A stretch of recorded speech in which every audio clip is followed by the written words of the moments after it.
Welcome everyone to our city council meeting, and we'll get started here. So I'd like to excuse Councilman Wilhelmsen and Councilwoman Fawcett, so they're excused today. Grover was originally scheduled to do the Pledge of Allegiance, so I'll take care of that duty. So if you'd all rise.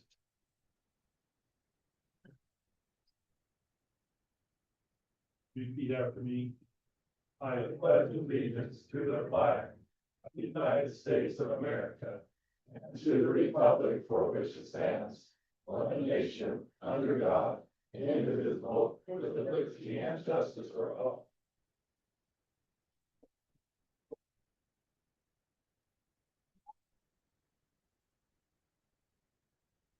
Our Heavenly Father, we thank you this day for all the many blessings. We thank you for the opportunity we have to live in the United States of America. I also thank you for our opportunities we have here in Harrisville City. Thank you for the opportunity we have to serve the citizens of Harrisville. We ask that thou bless us that we may be able to do the best things for our city. We ask to bless those people that are in our city that are in need of assistance or another need, and we ask that they be able to achieve those things. We get thankful for all that is done for us. We say these things in Jesus Christ. Amen. Amen.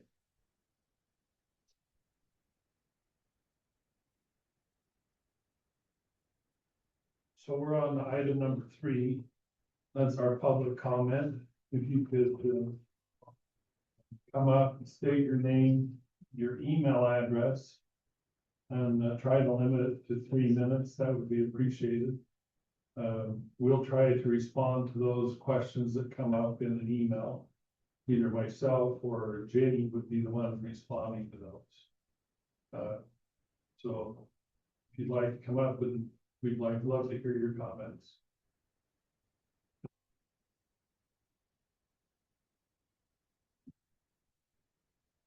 Afternoon, I guess. Marvin Farrell. I live at 2470 North, 750 West. Email marvinfarrell@msn.com. I have some papers here if you'd like to follow along, if I could pass them out. I don't have enough time to go probably through all of it. So what do they have to do with It has to do, so you tell me if you want to know. It has to do with the irrigation ditch over the Benlow development. There's an irrigation ditch that's over there. It's the old irrigation ditch has been there for quite a few years. With the development, the irrigation ditch has been moved. The alteration of the ditch is, there's one spot where the alteration of the ditch is going underneath the road. When they put it underneath the road, they created a siphon. A siphon is not good.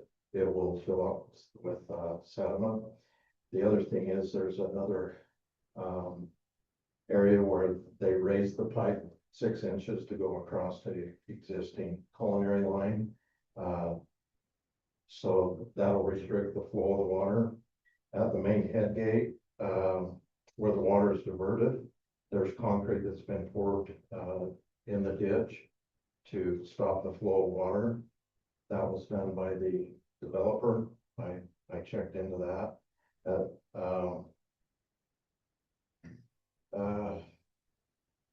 So Marvin, so I think what we need to do on those things is like, number one, we want to know about it, but then on the other hand, I'd like to maybe set up a special meeting where we can actually have the developer in part of that meeting, with myself and the staff and possibly Brody, so we can try to address those issues. Okay. Okay. Do you have something other than the irrigation ditch? No. Okay. If that's okay, that's what I'd like to do. So who will set that meeting? I'd like you to set it up with Jenny, and then Jenny can coordinate with me and with Brody, those that need to be in attendance with it. So because we need to have a developer there to help address that. Okay. All right. So if you'll get a hold of Jenny and just contact with her, and then she can help schedule that. Okay, Okay. thank you. Could I have, if you had a handout, I have that one of the handouts. So, Sure. That's okay.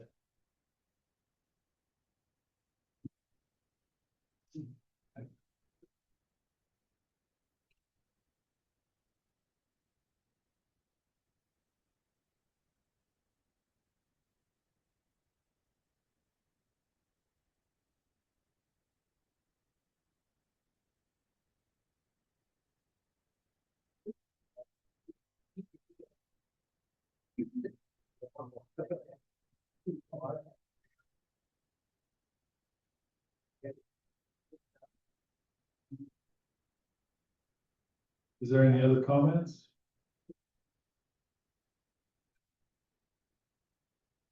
My name is Bryan Medford. I live on West Harrisville Road. My email is quackerstacker@gmail.com. I don't know if this is the right time or place to address this, but the light here on the corner, they recently, within the last few months, changed it where it's red for the left-hand turn. And that's creating a cluster down West Harrisville Road. Especially, I mean, it's all times of day.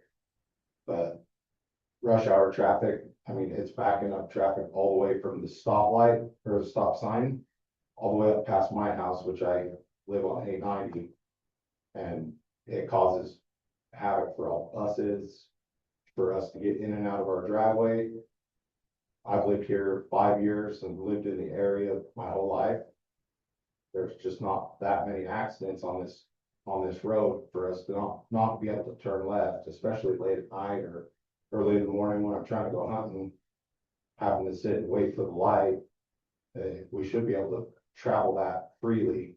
And I know myself and some of my other neighbors have all put in with the UDOT trying to get that changed, but.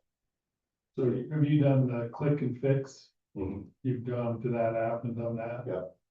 Okay.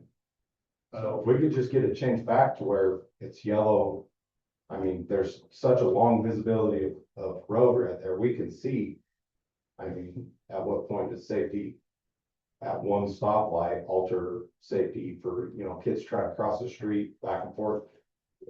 With rush hour coming, if there's a train, it makes it even worse because I've sat and waited at work to get out of my driveway for work for 10 minutes because there was a train. And it's backed up all the way from the train tracks to the lights, just with the way the lights set up. It's also causing a problem for the neighborhood on that short stretch of West Harrisville Road that goes over to the Classy Cat, that side road. People have figured out that you can bypass the light driving down that road. And there's kids, I mean, I drive 25 down it, so I'm not gonna wait at the light. But there's people that come clipping through that residential neighborhood doing 35, 40 miles an hour with kids at play, so. Well, thank you for your comment. If you can try to pester as much as you can on click and fix, I'll also click and fix, which is the UDOT app. And then, in addition to that, I'll work on trying to figure out who I need to contact to talk to them in person.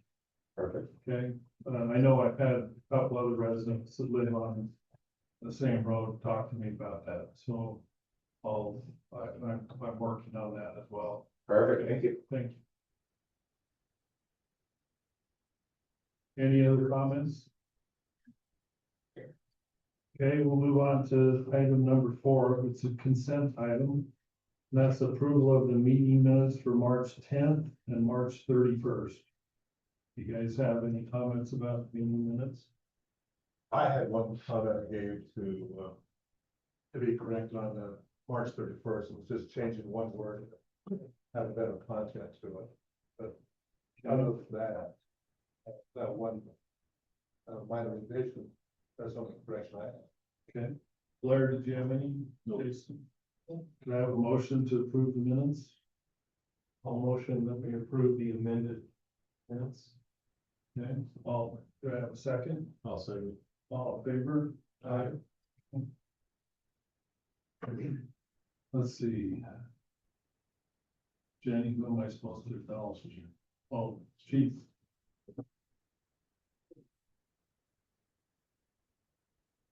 Good evening, everybody. Tonight we want to recognize Sergeant Elise Davis for her Officer of the Year award. This award was given to her through UCOPA, which is Utah Chiefs of Police. Sorry, Utah Chiefs of Police Association. She received her award for the area of small and mid-sized agency. To put that in perspective, there's 136 law enforcement agencies in Utah, thereabouts. 90 to 100 of those are in the small and mid-size. So this award is for the whole state of Utah. How it works is they get a nomination to the Utah Chiefs of Police, and then they go through all the nominations and select the winner. So for Sergeant Davis to get this award through the whole state is quite an achievement. So this is actually our second award that the Harrisville Police Department has received in the last 2 years from UCOPA for the state of Utah. So What is the process of doing that? Like, is it just, what data do they look at to award those? Just curious.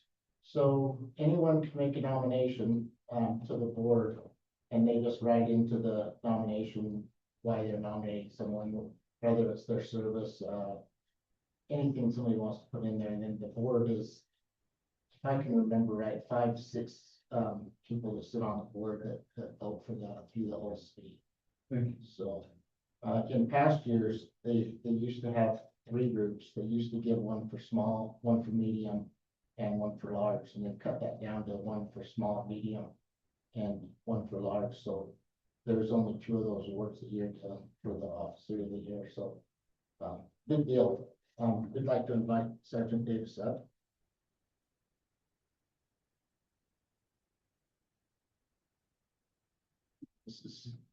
This is her award. We want to say congratulations and how proud of you. You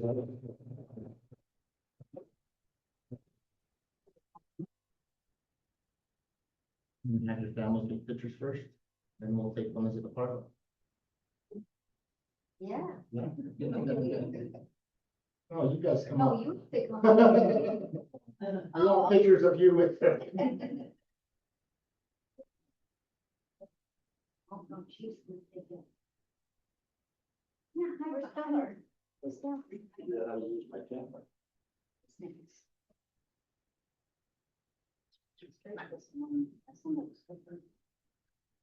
Where'd you get so tall?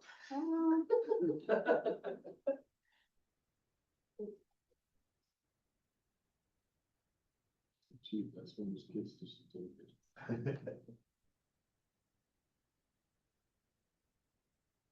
If we can get, the Harrisville people, come on up and we'll grab a picture.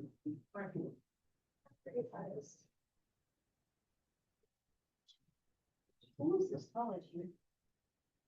Thank you. To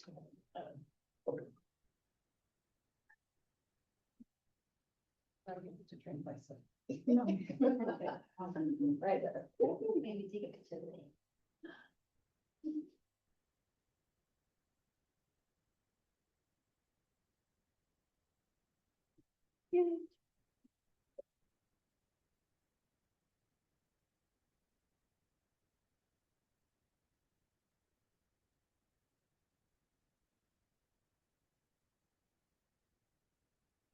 Congratulations. The next items are business items. We'll first hear from the licensee. They have the presentation. We'll first hear from Bryan, Menford, and Sadie Greenhalgh.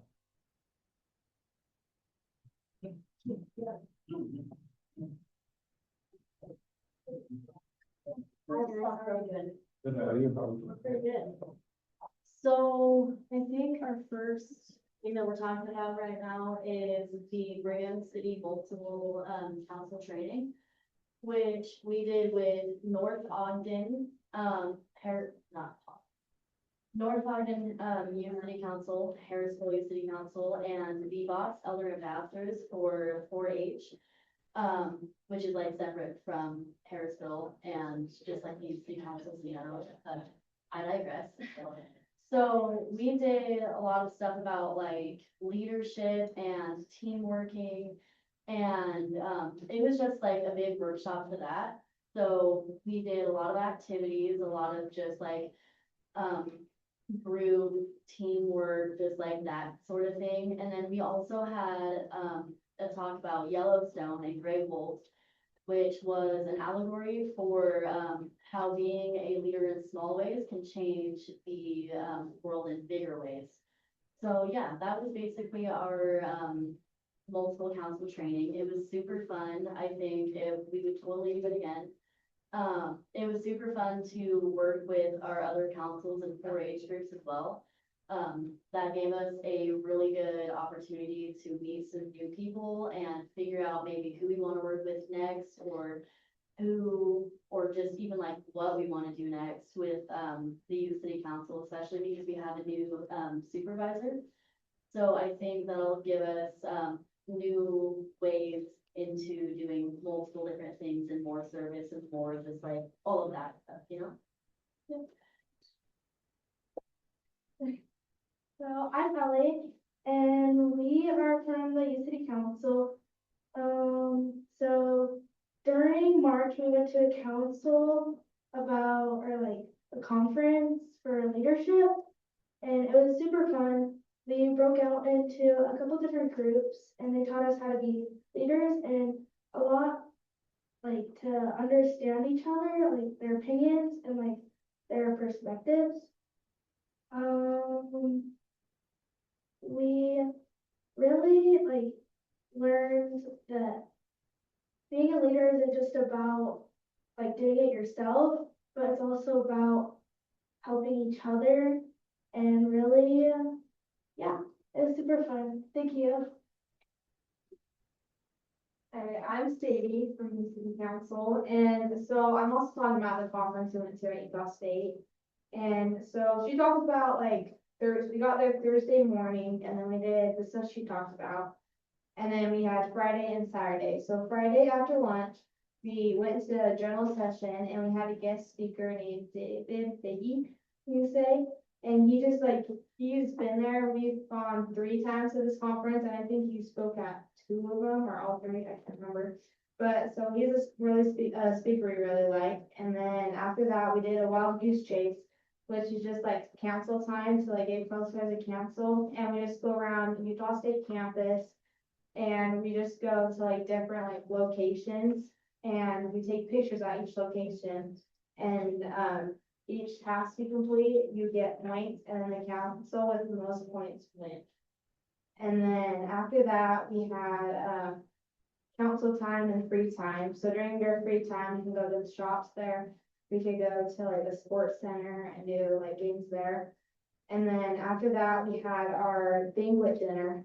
And that is just like a fancy dinner where we all dress up and then have like council members from the city come up and mayors come up. And then we just have a fancy dinner, and we have one more speaker. It's usually from the committee that planned it.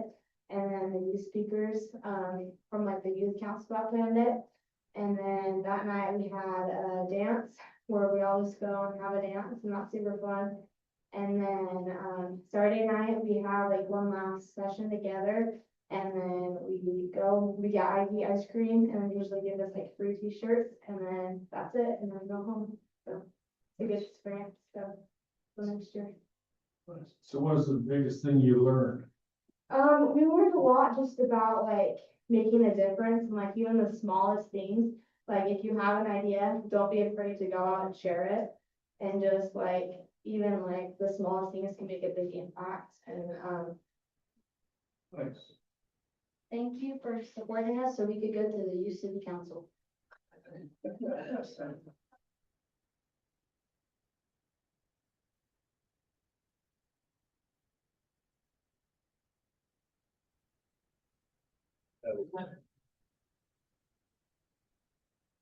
Next item on our agenda is the risk assessment by Jill Hunt. Okay, hopefully you were able to read through it, so I can just kind of skim through it. This is something that the state auditor requires, and it's actually a good benefit for us to make sure we are covering everything, checks and balances are there, and the risk of any fraud or the opportunity of it is extremely low. Just a couple of things to go through. This is part of the ethical form that I have you guys sign every year, so the three of you that are new this year, you're gonna do it every year. So, just a heads up. It goes over IT, credit cards, between Melissa and I, we have the credentials to cover everything on the finance end. We have checks and balances with our cash receiving, so we have other people that receive the cash. And then we also involve the court, because court cannot receive the cash on their own. We just have two people that cover that, and I take it to the bank for deposit, so we have multiple checks to make sure the errors are very minimal, if any. We do the quarterly audit, which I want to say was it last month? We did the audit for accounts payables. We'll have another one presented to you next month over cash receiving, so every quarter you guys will have one reported to you. We have our formal audit that's done every year, so that's what the biggest thing is, to make sure that our checks and balances are there, we're meeting the state requirements, and our points, it's out of 395 and we have 395, so our risk is very low. So thanks to your support and encouragement, we made sure we hit every mark. Good. You have any questions?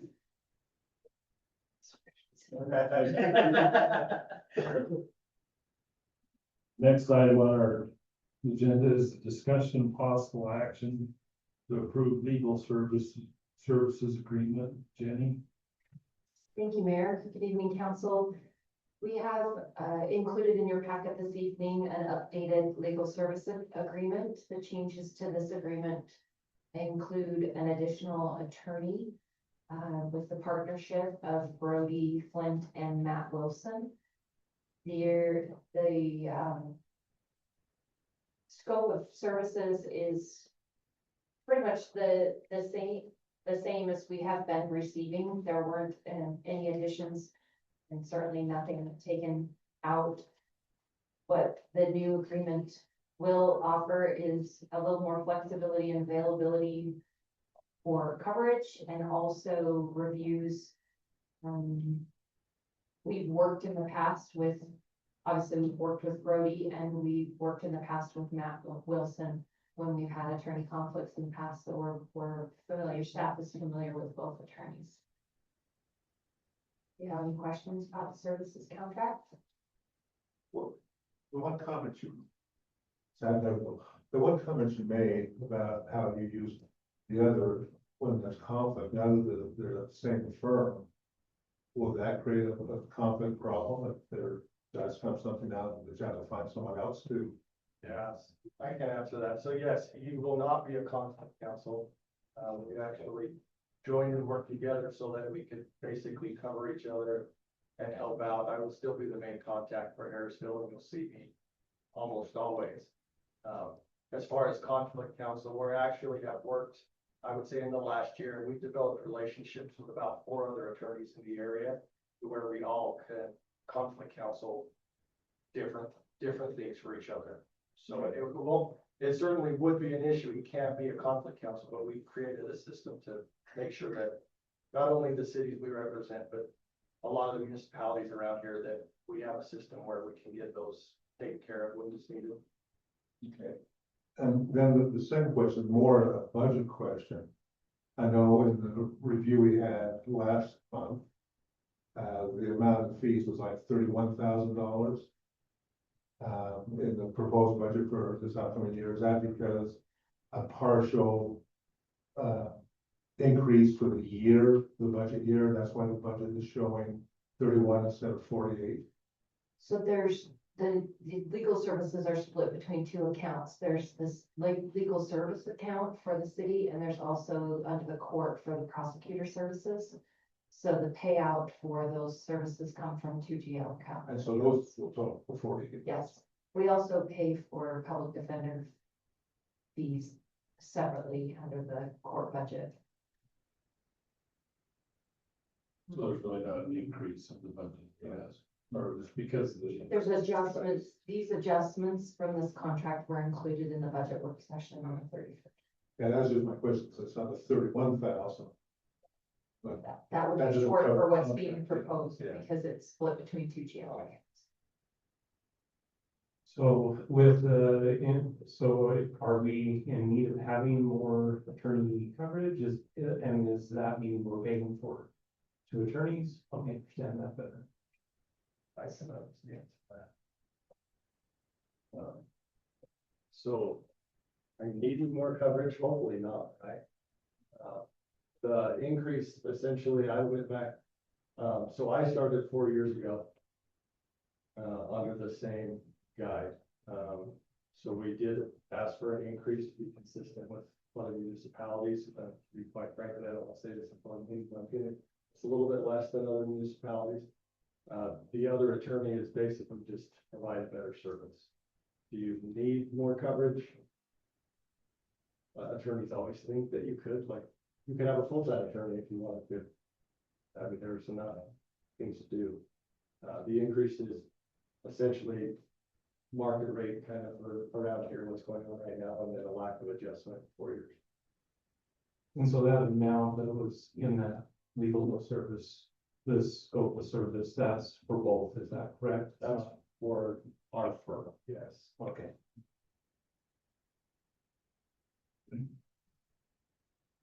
Any other discussion? About this entertain an action? Motion.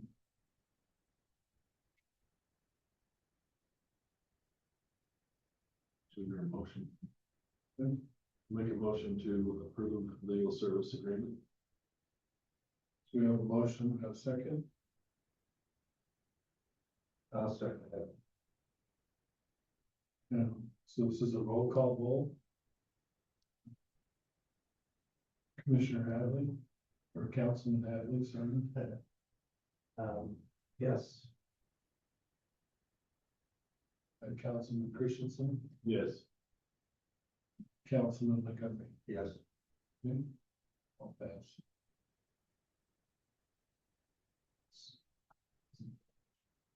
Next item on the agenda is discussion and possible action to surplus police vehicle equipment. Chief Wilson. And so these are actually two different items. We'll start with these vehicle ones. Council meeting in March, council, gave me the permission to go ahead and order the 2 new vehicles for the next budget season. So the 2 vehicles I'm asking to surplus here are the ones that those cars will replace.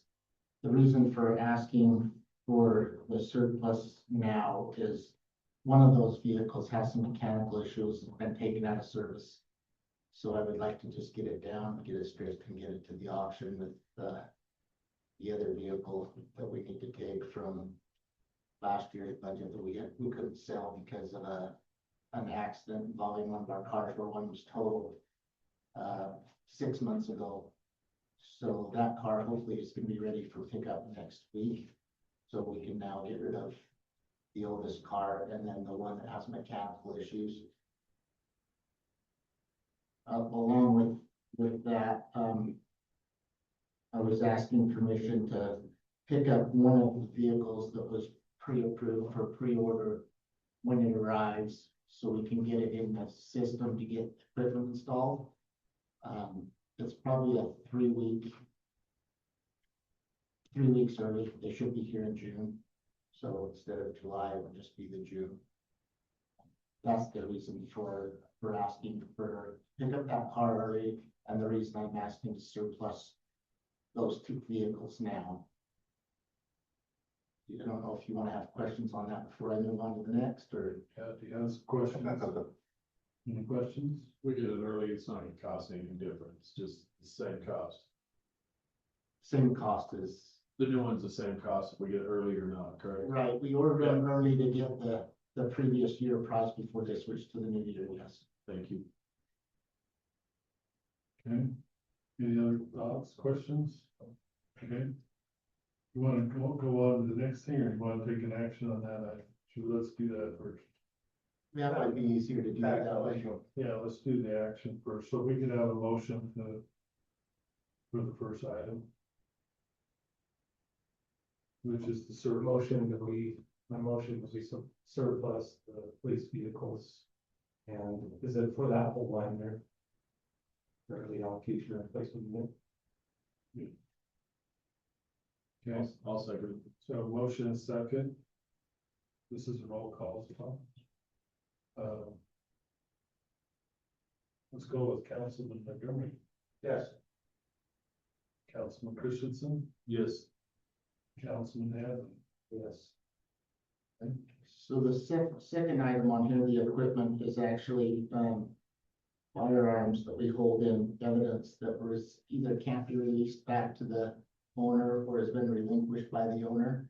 Utah law requires that we can sell those items and use them for the city as long as the city council approves a plan, for that money to be used that benefits the community. So what my plan was, is asking is that we take the proceeds to these firearms that we sell and put it into the community policing program. Having said that, we need to figure out a way that if it's not all used in this year, that it carries over to the next year, so we can be accountable for that money. The money that's from those proceeds can't go back into the general fund at the end of the year. So it would be just used for community policing events, anything we do with our community policing program. So how much money do you think there is in that equipment you're talking? Would you say, Jack has a better idea what's down there, but I would say not more than a couple thousand. Yeah, with what's available to be surplus currently, we have released from the county for maybe $2,000 to $3,000. All right, any questions? We have a motion. Making a motion to approve the surplus sale. You wanna, like, cause you need to approve it to the, What it says there, that's subject to time. community policing. Oh. As the, so the surplus of the committee policing program. Okay, so we have a motion, we have a second, I'll second. another roll call. Let's see, who did I start with? I started with Montgomery last time. Let's go. Councilman Christensen, Yes. Councilman Hadley, Yes. and Councilman Montgomery. Yes.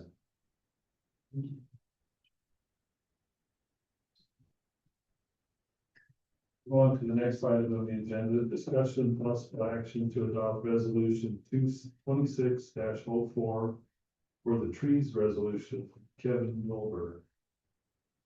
So,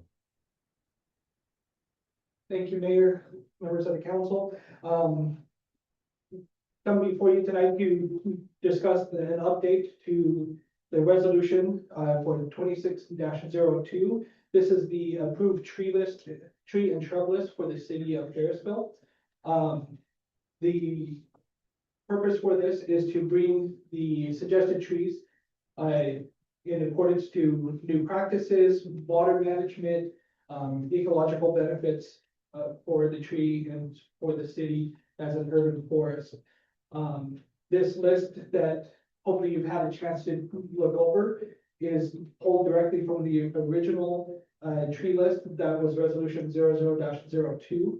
I have, through research, expanded out that list to include beneficial features, height requirement or height growth, width growth, fall, color, flower bloom time, other characteristics that the trees provide, so that individuals who look at this tree list can get a better sense of what is available and what they may want to grow within their landscapes, as well as what can be potentially grown within the park strips that are currently municipality right of ways. There is discussion with the park strips being 4 feet wide, if a tree would be able to grow healthy within that park strip. It is my belief that that is a possibility, given the right tree is chosen. and planted properly. And the considerations that the partnerships bring up, are taken into account, such as extra salt through snow removal for the year. The trees need to be able to be qualified or be able to handle that extra amount. With that, there isn't, with this tree list, there isn't a current, recommended for the park strips. As a newly designated urban forest, community forester for the city of Harrisville, that is something that I will be working to put together, based off of this tree list. That is part of this resolution, that's part of the amendment, that's in there. Some of the other items that were discussed, or removed from the original, resolution, is there was listed for a tree committee to help with the plant selection. Under the, city ordinance 418, it calls for the community forester to be able to compose and maintain a tree list for the city. So we had removed that portion from, for the community tree committee, in hopes that with the approval in the future of the overall parks committee would help oversee, along with the community forester, the tree list that's part of this approved list.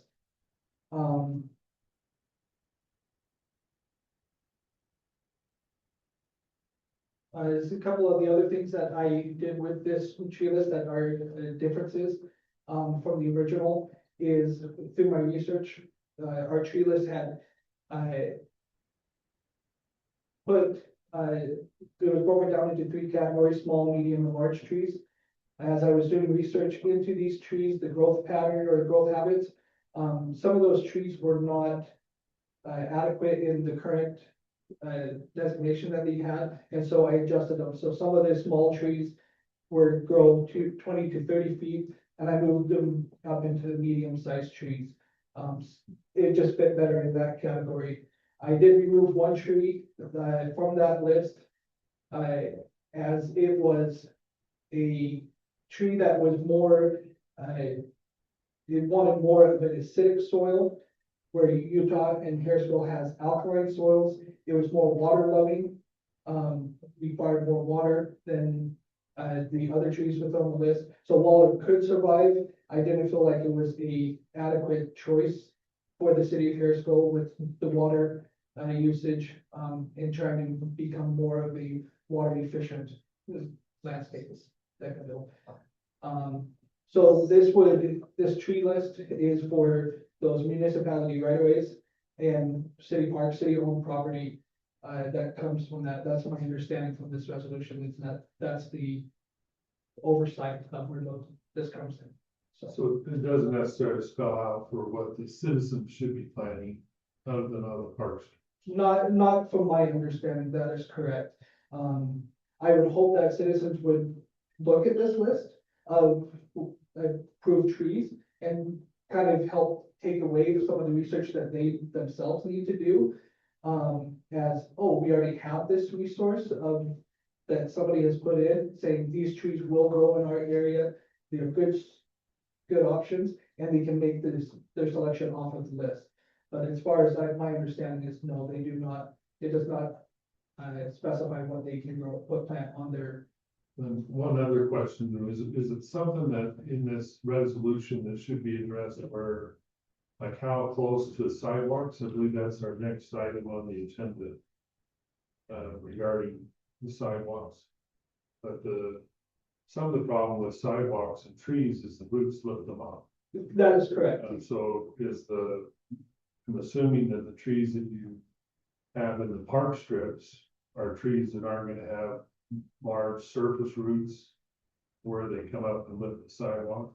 Exactly. So when I am put together that specific list based off of this approved tree list, that would be the consideration that I would take, is what trees are suitable for a park strip that this resolution specifies 4 feet and under, no trees. So it'd have to be 48 inches more or more to be able to support a tree, but it would, that consideration of tree roots would be taken into consideration. Okay. Discussion, I'm sure Greg probably has all sorts of. Well, I tried to, get my questions out, so I have a chance to review them. A couple things, that I had asked, but I didn't quite hear.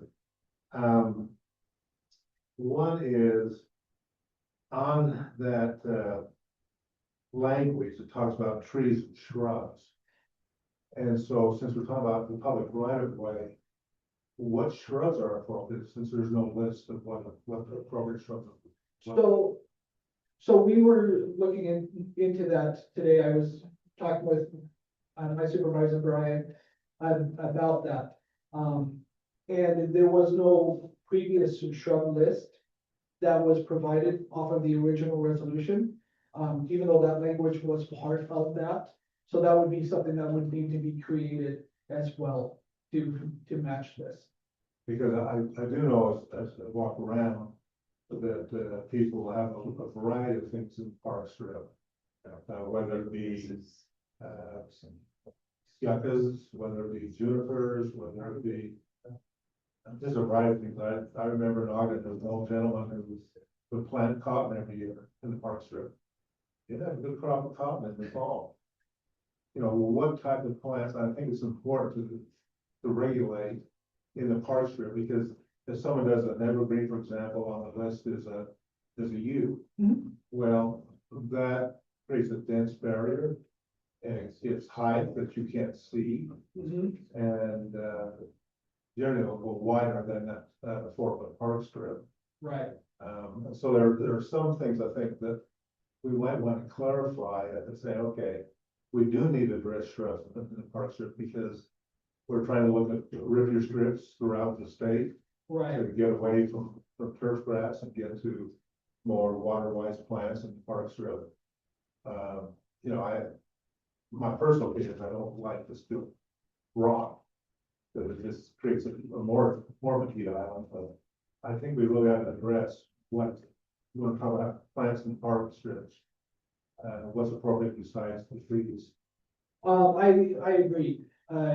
There definitely a better selection of plants out there than just going out to a nursery and picking up just anything that may look good. It definitely needs to fit,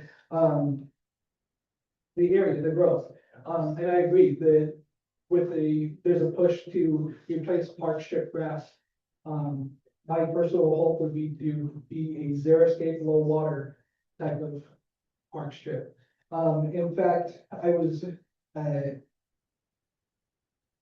there's I believe it's under, ordinance 419 that talks about how the plant material cannot overhang onto the right of way, the sidewalks or into the street. So any shrub that would be put onto that list would need to fall under that classification, that it does not impede the flow of traffic, pedestrian or vehicle. And most people, when they go to the nursery, they'll see a cute little plant, say, oh, I'll put that right there. Well, 5 years later, it's 10 feet wide, and Right. it's not as cute as I thought it was. Or it's got nice spikes. Right. You walk by it, it's snagged. Yes, so there's definitely a need to look at the overall, the mature size of the plant when doing the plant selection. The other question was, and you answered a little bit in terms of the proposed Parks and Rec committee to help give direction as far as where are the tree needs and that in the park, you know, park strips. You know, you're pretty limited to that, but in the park, you've got a lot of options of Powell trees to benefit the people. So the process right now, without the advisory committee, does the advisory committee ever be in place, or did it ever function? Not that I was able to find out. I So talked Wilbur was gonna head up part of that. Okay. So, he was gonna kind of head up the parks advisory. Well, no, this is the one that exists at present, is which, I was just wondering, is that a function? Okay.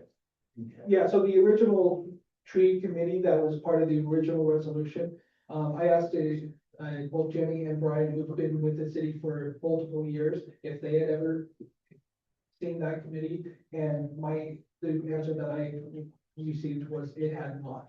So as far as my best understanding is, there was no tree committee formed under the original resolution. Okay. That's a question. The other question I had, is, and I understand that the tree list and those things you looked at. To the lay person, they'll look at that list. And we'll go to the nursery and find out we can't find those trees. You know, the nurseries seem to say, I'll just supply what's the most popular. And any other trees that may be appropriate for this area, but they're not popular, they won't carry. Right. I was wondering, how do we get that at the citizens of here's maybe the easily available trees versus if you wanted some of these other trees, go out, you know, either look at other nurseries that could ship that in or something, because I know that's frustrating that you look at certain species and you, oh, I want to get that, and then you can't find anywhere in northern Utah where you can buy them. Right, I actually encountered that because I was working on purchasing the trees for our Arbor Day event that we have at the end of this month. And I wanted to get a fringe tree that's on our list. And I called a couple different nurseries around and they go, oh, we don't have that, we don't carry it. And so I had to go back to my list and go, okay, what would be a comparable option that I could swap in? So I have encountered that. The Northern Utah Urban Forestry Committee is actually working on getting a list with that of nurseries of what are commonly available. They've been working on that list for about 4 or 5 months now. And that would be a nursery throughout the state, so it's not just our area. So hopefully that comes online soon, and that would be something that we could potentially post alongside this list that has a link of what nurseries and potential costs of what those trees are at those nurseries. So people are able to see that, but that's a list that committee is working on. So. And one of the other questions I had asked was, it talks about you need to get approval from the city for putting in a tree in the park there. What is that process? Do we have a form that people fill out online? What is the process for the public to get an approval to do that tree? So as of right now, there hasn't been a process. I know that was part of the original resolution as well. We don't have in place a process right now to get approval. That would be something that we would need to look into and implement in the future. And then just one other comment, maybe take a look at, well, two. As I read the document, it really does say that part of this list is oversight beyond the public right of way to public parks. And, you know, I know the intent is us to get the best trees we can for our urban forest, because what happens on public property, what happens outside of public property, it still affects the forest. But that language gives an idea that we're also gonna review your trees planted on your own property, have no overhang on the public right of way. That might be something to take a look at and to revise that resolution, so it's clear that this is really intended for those things that are the public right of way that a private citizen wants to plant. And then also helping in terms of parks and helping citizens get an idea, but knowing we don't approve whatever they plant on their own property, Right. unless we're looking at the urban forest as a whole. So our understanding off of the language that's in the resolution, because it talks about under the definitions on the resolution about public lands. And so because we address public lands, and then it does talk about the under section 2, which identifies species considered appropriate for planting within Harrisville city. We took that as, since we're talking about public lands, that it would be the public lands within Harrisville City. But I can understand and see your point that for further clarification, we'll Yeah, probably do that. clarify that, public lands in Harrisville City. Yeah. Something like that. So it's not huge. Kevin, I have one thought as we're going through, so as I was reading through that list, me not being a tree, I love trees, but I don't know what all the trees are. Mhm. You could name them, I would go, I have no idea what, now my wife might go here and have. I'm wondering if you could like simplify the list to maybe a smaller number of trees, then give some options like for a park strip. And I'll just throw out a number, I'm not saying that I would say it's the best number, but let's say you look at it, say, let's take 12 plants that you might put in the park strip. And these are the most recommended ones. So this is the highest recommendation, and this is the next recommendation. Just, I know, when I had some property in Ogden City, there was this planning commissioner that worked for Ogden City that like demanded that we do, but they also provided a list of trees, right? Right. So anytime we did an addition to our property, then we had to not only put the building in, but we had to agree to so many trees. Remember that, Mark? I remember that. The required street trees for every building. Yeah, so every time we did a dwelling, we had to add trees, and yet it was nice because they would provide a list of a few trees that you could go, okay, well, let's go with this one, this one, this one, and yet that would seem to make some sense to me if you could like limit it a little bit. You most certainly can leave a big list. But like, say, these are the ones that we prefer, like the highest preference. I don't really want to have you say that these are the only trees you can plant in that space, but give some like number one choices and then maybe number two choices, something like that. Yeah, and, sorry, I didn't mean to interrupt. Well, I don't know.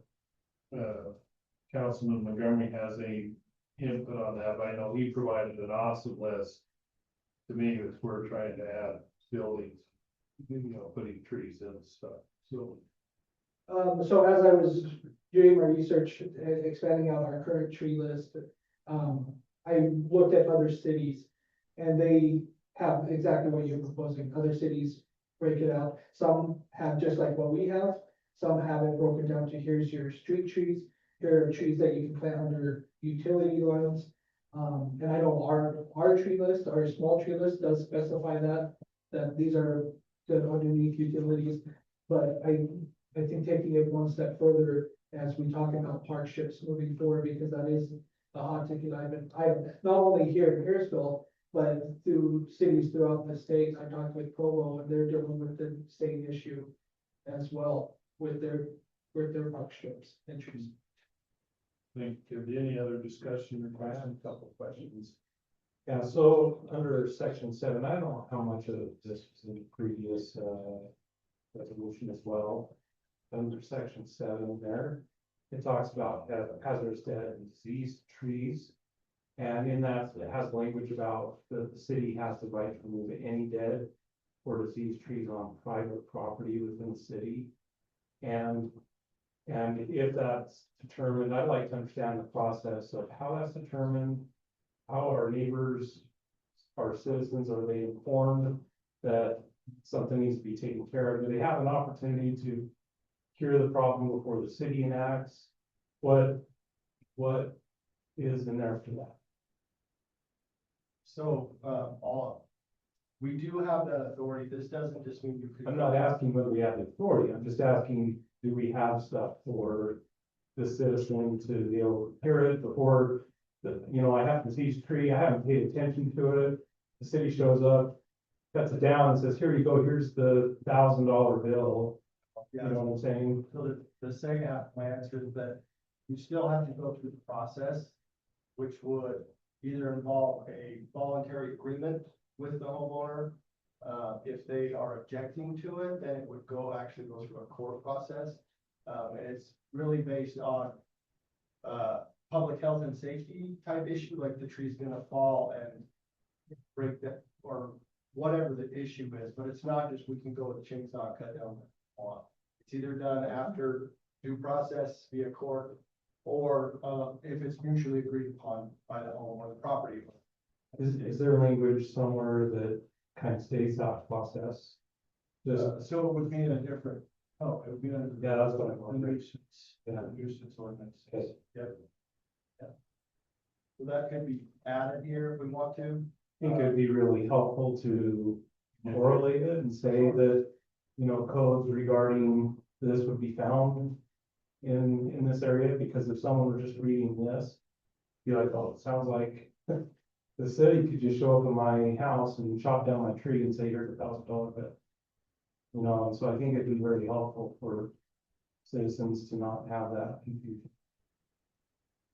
Any other questions? Just one other question, is this a time sensitive item? No. The idea before bringing it to you guys was, I had taken the tree list and I just wanted to expand it out. And because we were making those two changes of expanding the tree list and swapping out the tree committee, I was told that it needs to be presented to you guys. And so it is not time sensitive by any means. Well, maybe I'd just make a motion that we table this with direction to take a look at the 2 or 3 items discussed. One is looking at maybe the list of the top 10 for the park strip, you know, because we don't have a park, by definition, we don't have a park strip by our ordinances. It's any wider than 6 feet. Right. And four, I mean, that's the only park strips we have in Harrisville. The rest are definitely not defined as a park strip, just no curb together, just out in the right of way. And so look at maybe a preferred top 10 that would work best in those scenarios. Second, to take a look at some revisions in terms of maybe shrubs that are appropriate in the park strip. Yeah. That could be done, and then also maybe looking at the format of how does someone get that approval from the city. So maybe say, okay, we've got some kind of application so it can get approved rather than, we'll just talk to the city. Well, what do I? Yeah, who do I talk to? How do I do that? What do they want from me? So if, those are the 3 things I think, if you could look at some revisions or updates and got that, and then correction on the language we talked about, that this is really parks and park strips, so we're talking about these trees, but the list is also for general population to be able to use what's good for Harrisville and my own private property. Definitely can do that. So we have a motion, we have a second, I'll second that. we have a motion and a second. All in favor? All in favor? Aye. Perfect. Appreciate the motion.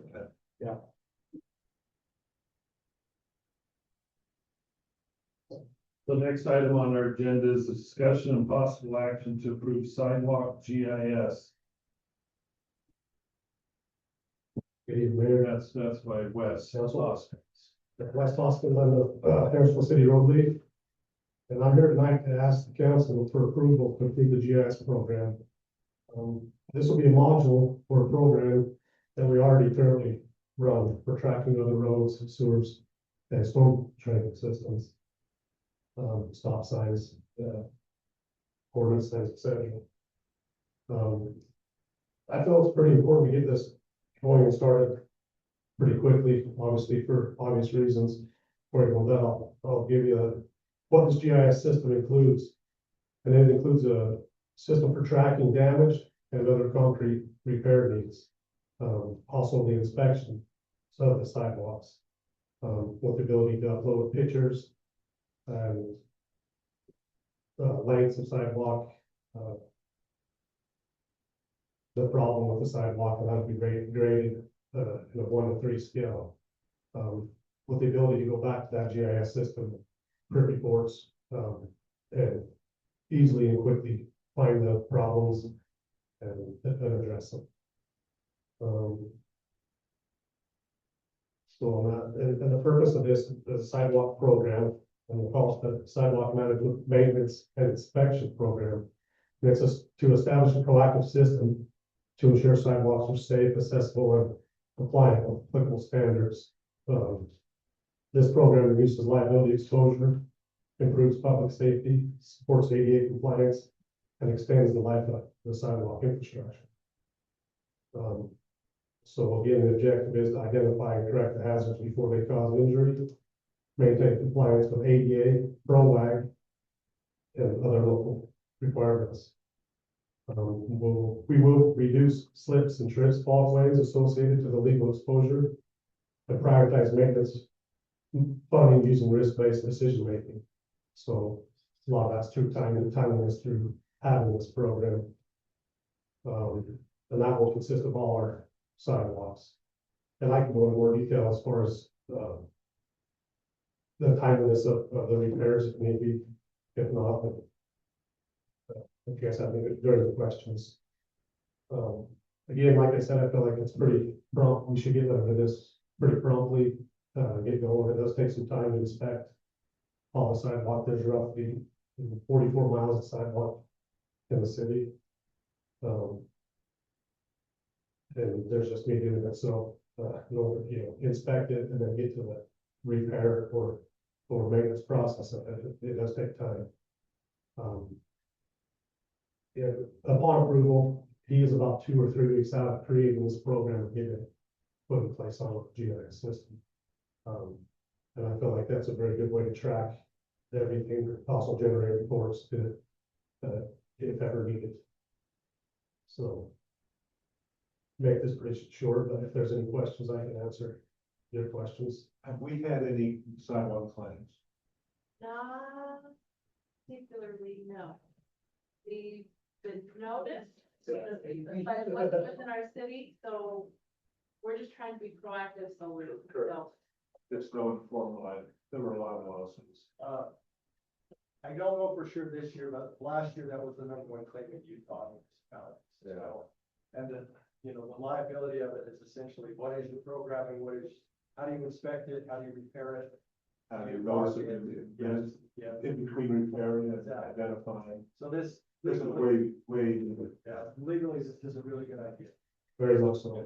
And we have been repairing sidewalks. I've been here 2.5 years now. But we have repaired sidewalks, but nothing as consistent as this would allow us to do. So what does this do on state roads where the concrete parks are struggled with them? We notice the state to correct your problem. To answer your question, Harrisville City is responsible for maintenance on this state road. Okay. And so that would be part of putting, something we look at. So I do have a question. It does kind of relate to our last discussion, and I think maybe we brought it up just a little bit. But is there a little bit of coordination that will happen between trees and park strips and things like that? The perfect time for this to come up, right? Right, because I mean, as if you're out inspecting sidewalks and you have someone from the parks department that's monitoring trees and they're like, oh, that tree is gonna be a problem in 10 years. Notice the neighbors and say, hey, you probably need to be aware. Yeah, Jack, did we get some pictures at all? Yeah. So I did include some pictures here that you guys have all seen it, but kind of some are takeoffs and some are of actual pictures of our city. So this is a takeoff, but extreme heavy heaving, obviously from expansion and contraction. High spalling areas, probably put down a little wet. Then this is another problem that we do run into is a drainage system, and that's a much larger repair that also does need to be addressed. So those are 3 takeoffs that I have taken off just to kind of show some of the stuff. And the next pictures we have here are actual pictures of some that I went to pictures of in our city. This one here actually was somebody that saw cut the concrete and put a sprinkler line over to their park strip to water.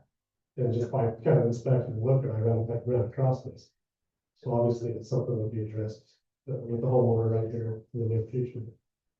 This is some in Harrisville City, the high spalling does happen over time. Some older aged concrete, obviously. Kind of hard to see, but there's some heaving there in conjunction with the tree. Obviously the tree is causing that, so. To answer your question, yes, this is. Some of them, then the one over here. Or we do or other, this is a concrete edge, sidewalk is settled and creating a tripping hazard, obviously, so. Needs to be addressed. This is just a crack. The sidewalk that obviously didn't follow the stress relief crack or the little joint that they put in where to go. And then here's one that's in the city, it's more extreme. And so there's a fair amount of stuff in the city that needs to be addressed right away, but getting it into the system and so we're aware. And also this would fall under a condition which we need to get this addressed immediately, and I'll take action starting tomorrow to get this addressed. This is caused by, so this is on 2000. That those are condos there. So I don't know on the legal system of that. Yeah. Obviously, it's a city sidewalk, so we're liable. So this is something I'll address right away, but also try to have to figure out how to contact them and resolve the issue so it doesn't keep happening over and over. So there's a fair amount of work that goes into it, but being proactive right now is key, I think. And that's it for pictures. But if you guys have any more questions, I think.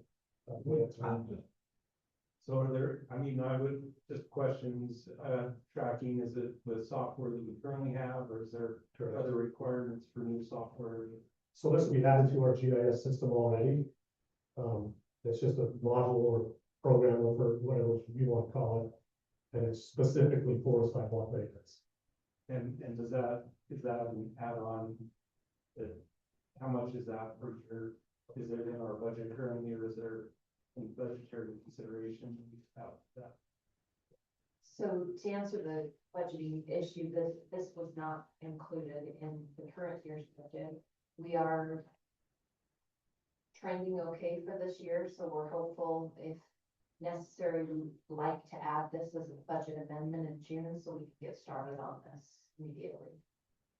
And what would the operating cost of something like this be on an annual or even a monthly basis? Well, the cost for the program itself is $8,154 to add to our units. The operating cost, obviously, that, there will be some more equipment that we're gonna, ask for in the next year's budget to help, speed up our ability to fix some of these problems. And then also some of it will be subcontracted, so some of it depend on, getting estimates and getting them in there and getting them fixed. Potential question, that's the cost of just the GIS system, and then there's added costs, obviously, with the performing the work and equipment. Is there besides the 8,000, is there another annual fee or monthly fee? Maybe Jenny can answer this. I'm sure that we would have some sort of a yearly fee for this GIS system. I do know that it's all ran through Jones and Associates. Yeah, they set up the modules, but because we're able to, the cost is to set that module up with the GIS system, and then our guys are able to put the data in there. So I don't believe that they charge us when our guys are using that. I don't even remember on our Jones bill of seeing them charge that outside of just the setup fees. I just know some of the programs that I've used or have, or maybe there's like a $2,500 a year update fee that you have. So the 8,000 is a one-time fee, is that? Yes, that's a one-time fee to pay Jones, whoever It is better. that works at Jones, that does all of our other GIS work, that would cover the cost of implementing sidewalk inspection program of the GIS. There is a monthly charge on, I think, Jones. They break it out to sewer, so there's updates, things like that. They're on there. They're not huge, but they're on. They're on their current budget. Thanks, That's Jen. part of our engineering. And the reason for this amount is just the time frame. He has it broken down, just the time frame that he has to put in there. They will include lengths of sidewalk, widths of sidewalk, throughout the whole city. Like I said, there's roughly 44 miles of sidewalk in the city, so.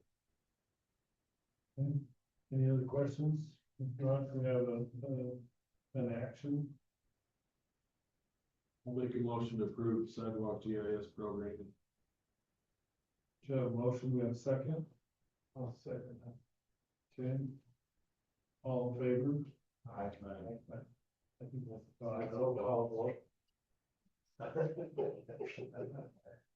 Roll call. Let's see, evening meeting, Commissioner Hadley. Yes. Commissioner Montgomery. Yes. Commissioner Chris, Councilman Christensen. Yes. There you go. Thank you for your time. One question I have, Sorry, no more questions. just as a general, based on this discussion, Okay, wouldn't it be reasonable to take a look at maybe our street standard? And say, let's put a sidewalk against the curb and not have a park strip, so this issue and some of the others aren't there, but we give a plant behind the sidewalk and still get the same effect as a tree-lined street. yeah, I think that leads to another discussion, just for the very fact that sometimes if you go with a 4-foot sidewalk versus a 6-foot sidewalk, and how close you have people walking to the street. Anyway, it may make some merit, but maybe we'll say that. I mean, that's not for today, but that's just, Okay, let's go to, item number G, and that is the franchise. You have to do these separately. Jennie Knight. Go with you. Thank you, Mayor. So the first franchise agreement included in your packet this evening is for MCImetro. It is otherwise known as Verizon. They have reached out to the city requesting this franchise agreement. The template that was included in your packet has been reviewed by our legal services. And this franchise agreement would extend for a term of 10 years. The percentage of collection on the franchise amount is set by state law. The maximum is 3.5%. We have left that kind of open to the council to make that determination of how much you would want to direct them to collect, if you want to collect it all and enter into this franchise agreement.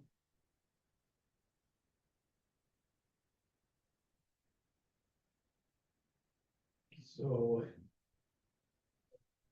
that when it's Verizon, is that for cell phone customers on Verizon who's impacted by the franchise? Yes, whoever subscribes to those services pays that fee or tax. I believe they call it a tax now. They clarified that in legislation to call it a tax. so a couple questions. I know federal law changed. Well, 7, okay. regarding what communities can do, what can do regulating these type of actions.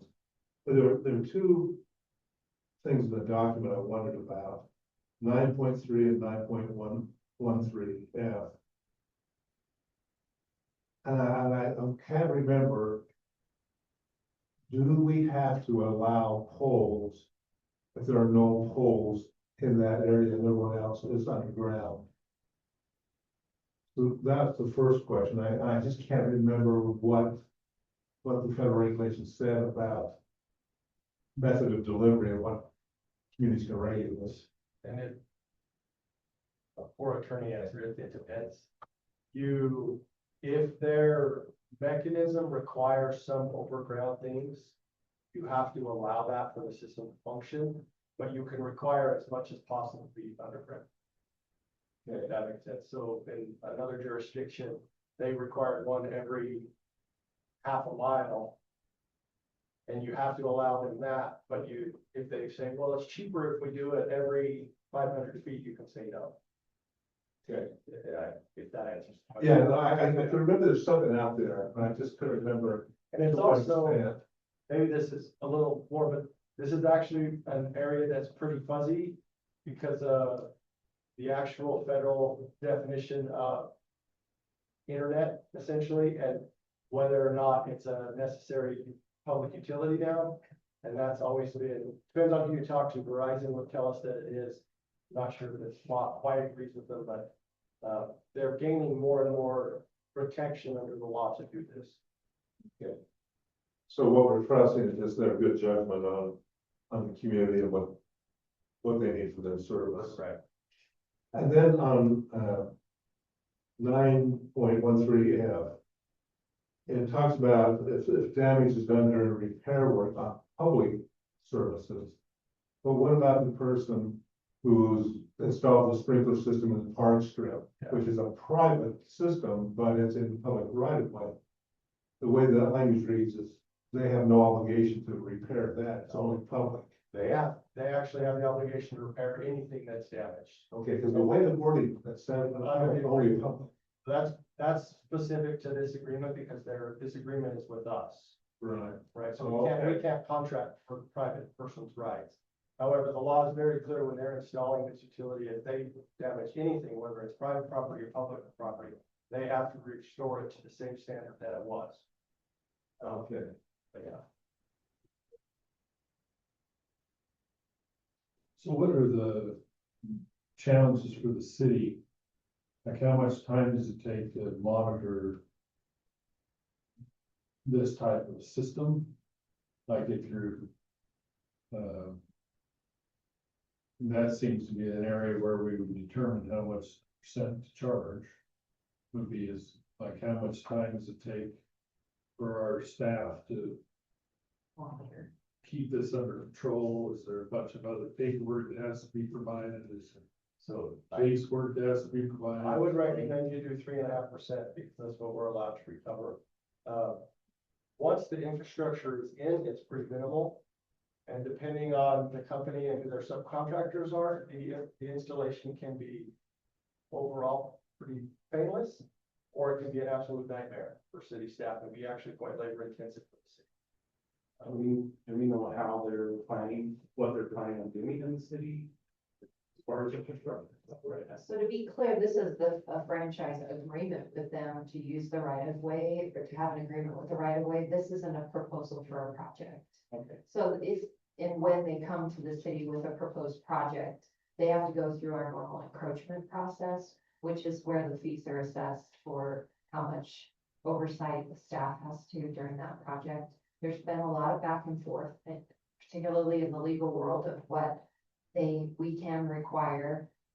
But we have had recently a project come through the city where we've monitored them, we've had them take drone footage, we've had them document before and after, and they've had to address a number of issues as they've gone through the city. But this is to establish a franchise agreement with them, but this is not proposing a current project for them to do any utility work. I think my only concern with it, I mean, as I don't have Verizon, but at the end of the day, every time you go into these places or whoever your coverage is with, and you get your bill and you get all these extra taxes, it seems as though it's just the backyard tax or backdoor tax on how we're taxing the residents. Yet, I get it that it's allowed by the government, but in reality, what is it that the citizens are getting through the 3.5%? That what am I getting if I say I have $100 bill every month and I pay $3.50? What am I getting for that $3.50 that the city's getting? If that makes sense. I'd like to see what kind of benefit I got just because I signed that and I'm gonna do it, or just is it another way of collecting the tax that's in the back door?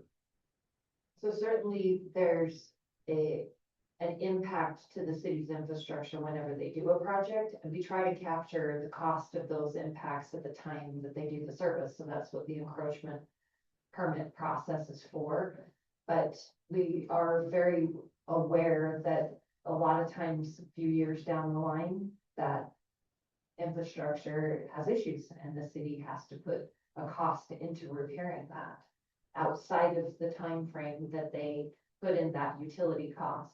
So I think that's to what Brody was speaking towards earlier, that the city has to cover the cost of the failings infrastructure in the right of way 10 years after the infrastructure goes in, if there's an issue there, that's what that franchise tax would cover. It would be appropriated for.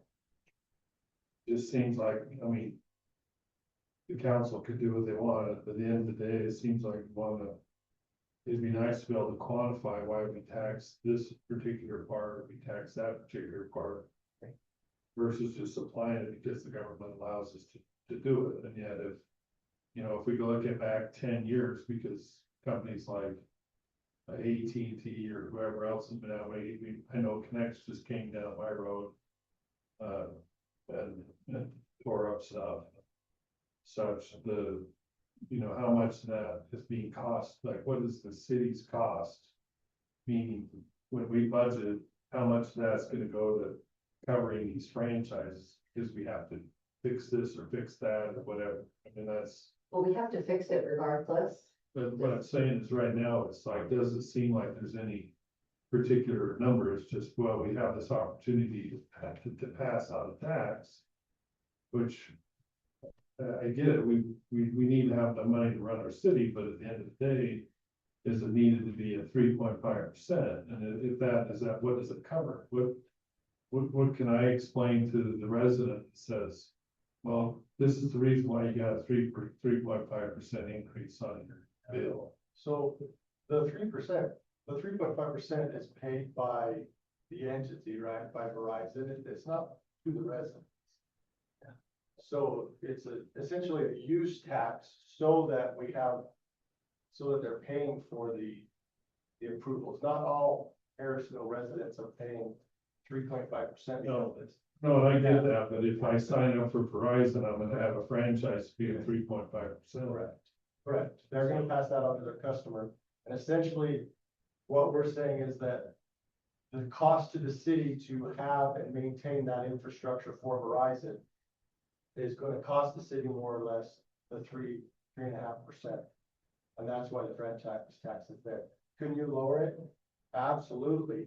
It's really hard to project what because we don't know who's gonna sign up for Verizon or how much that is. Like, right, you could have 20 people pick Verizon, but we still have costs. And so the 3.5% might still be a deficit, right?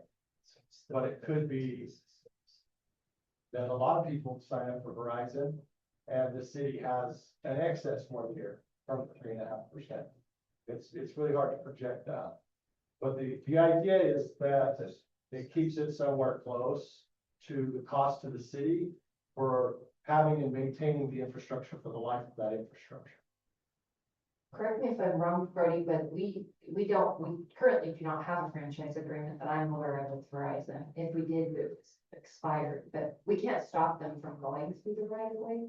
So if they come into the city, it's a public right of way, they can put their utilities through our right of way. We don't necessarily have the jurisdiction to tell them absolutely no.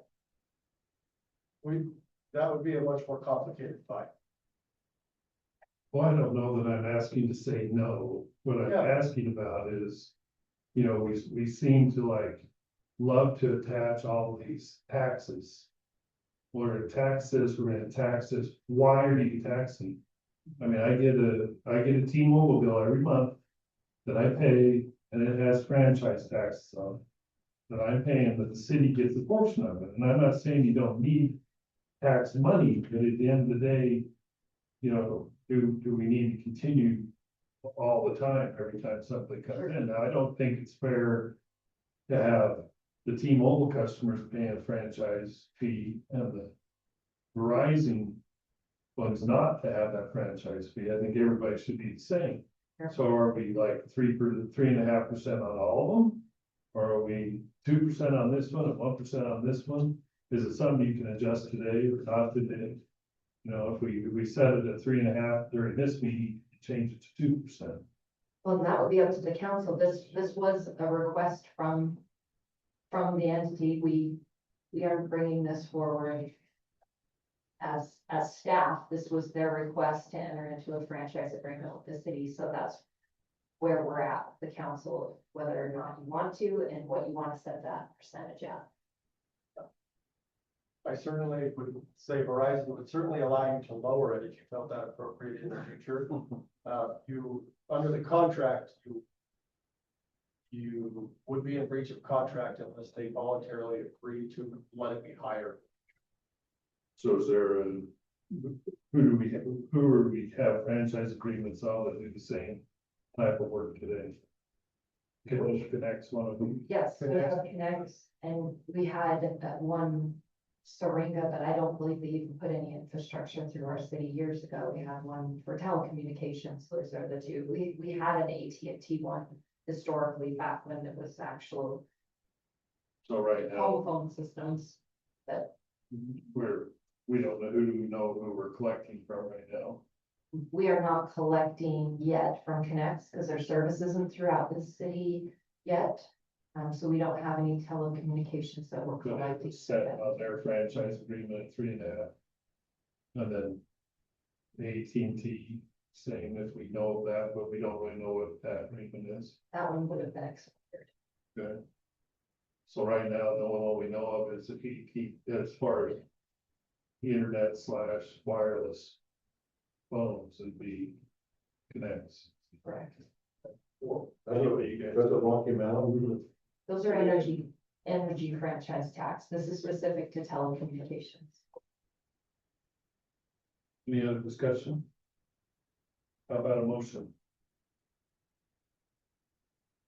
I've done most of the discussing, I'm sorry. It's been out.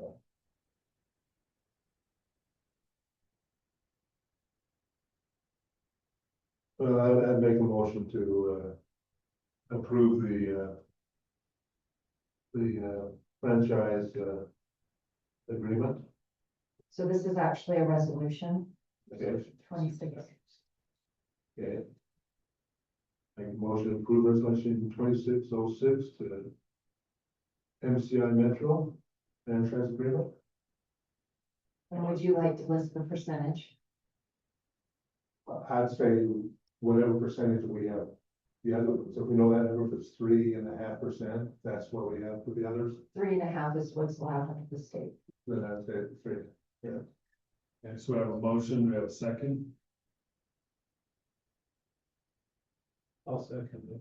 So I have a motion and a second. This is a roll call. Councilman Christensen, Yes. Councilman Hadley, Yes. Councilman Montgomery. Yes. Okay.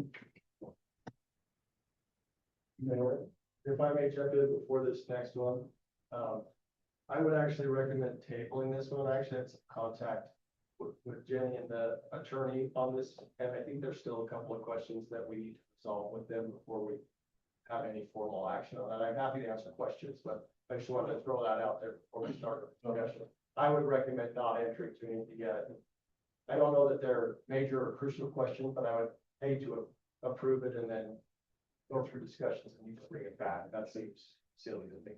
So can I have a motion to table item each? I'll motion to table resolution 26-07 for the Fife franchise agreements. So we have a motion to table.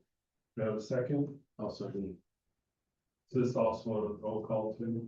No. All in favor? Aye. So item number I, discussion and possible action to adopt resolution 2608. Policy updates, chill fund.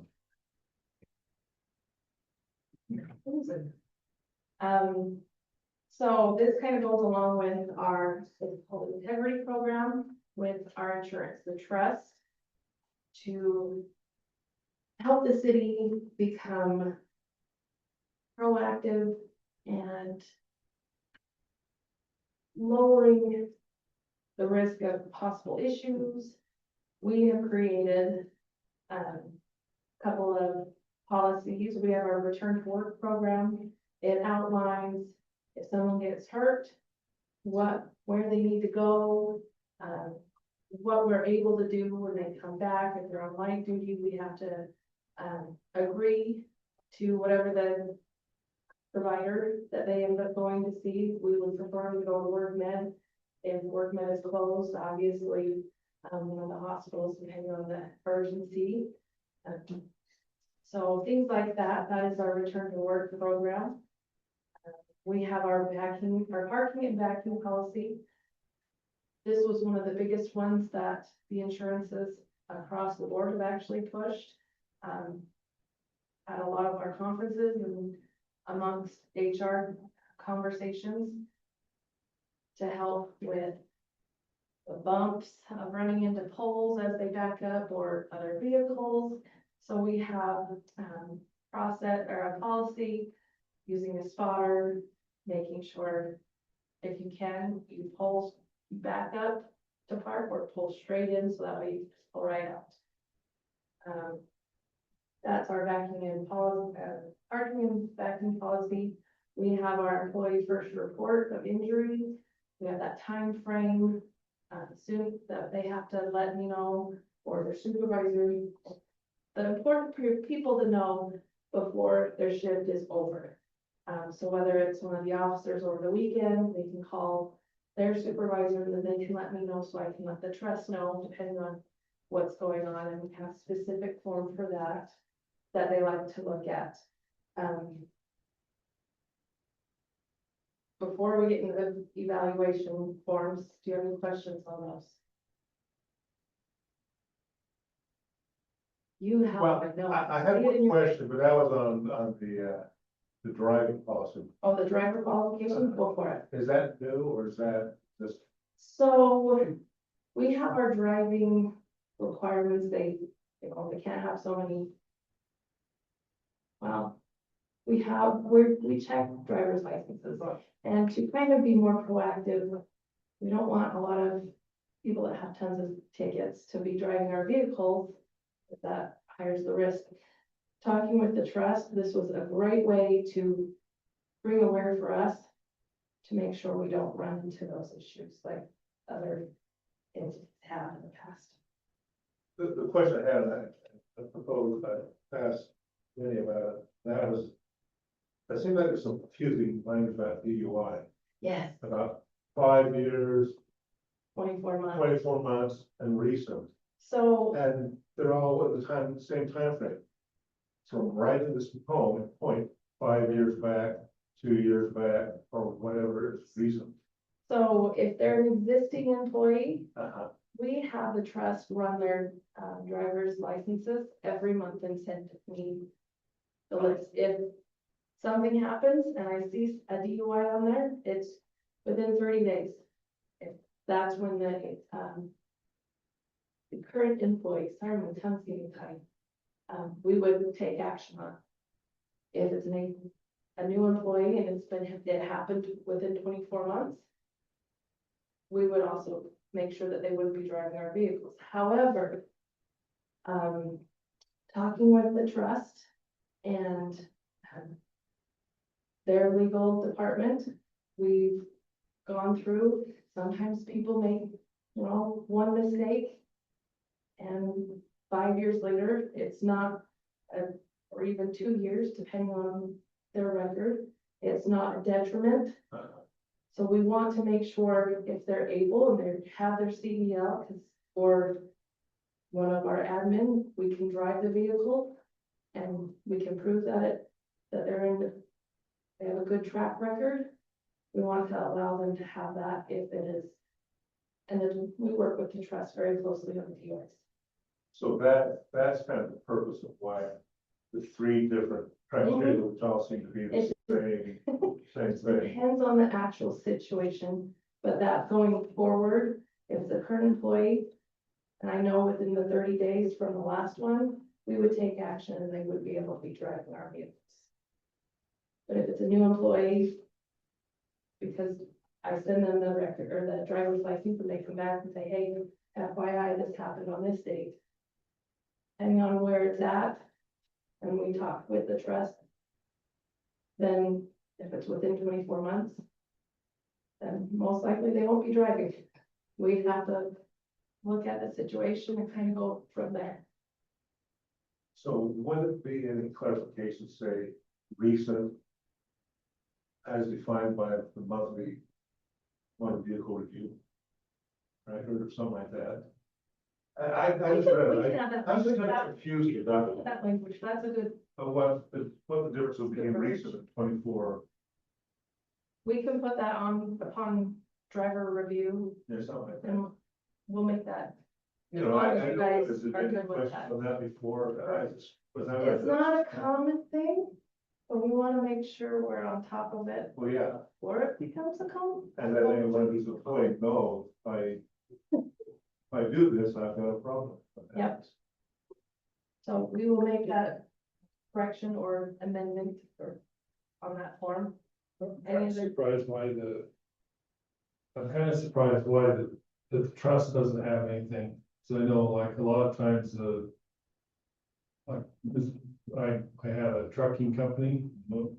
And I'm here to tell you, you don't drive a truck if you're a DUI. That was the way it was, or our premiums were sky high. Or even moving. And yeah, we had, the way this is written, the potential for the snowplow operator right now could have a DUI and still operate. that's why we talk with the trust. We have to look at every situation as it comes in. If it's depending on the points and how their, the courts, but their, license status, that's the biggest thing. I know my son, in his job, he has a company vehicle. And besides being tracked where he goes with his company vehicle, if he gets a speeding ticket, he can get one speeding ticket in like 3 years, I believe is what it is. And if he gets more than that, he no longer has a job. And if he gets a DUI, it's automatic termination. Like, right out of the gate. I mean, it's pretty stringent. I'm just saying it seems a little bit from what I've been used to from insurance companies, particular liability insurance companies, what have you. I mean, we're usually told, if you're not gonna allow this, your rates are gonna go way high. These forms are actually worked with the trust. So, So I worked with the trust with a lot of these forms, with the verbiage. So that's where most of it came from, is working with the trust. So those are those policies. We did make some amendments to the evaluations. We wanted to make it add the safety and the trainings on there. So the admin evaluation is number 6. Most of the admin, we're not really driving cars. We still have to maintain our training every year. The biggest hitters are our public works / parks and our police. So we may need an amendment to the public works, that one, or you want to do police first?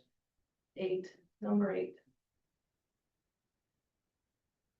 Complete safety and harassment training, and report.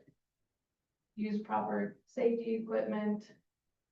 They use just as much, if not more, safety equipment than some of our public works, depending on accidents, things like that. But our public works, if they're in the road, trenches, you know, those types of things, they have to have their safety, to be OSHA compliant as well. So we just added that, and public works is 11.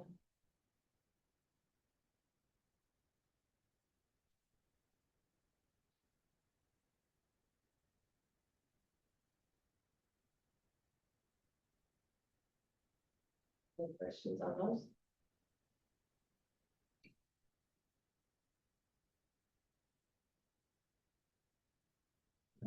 How about any questions? on these forms you put together? Are these new forms or are you just, These are actually existing, Okay. we just added that question, okay, those questions to them. These are how we can evaluate the employees, are they doing what we're asking, or what are their,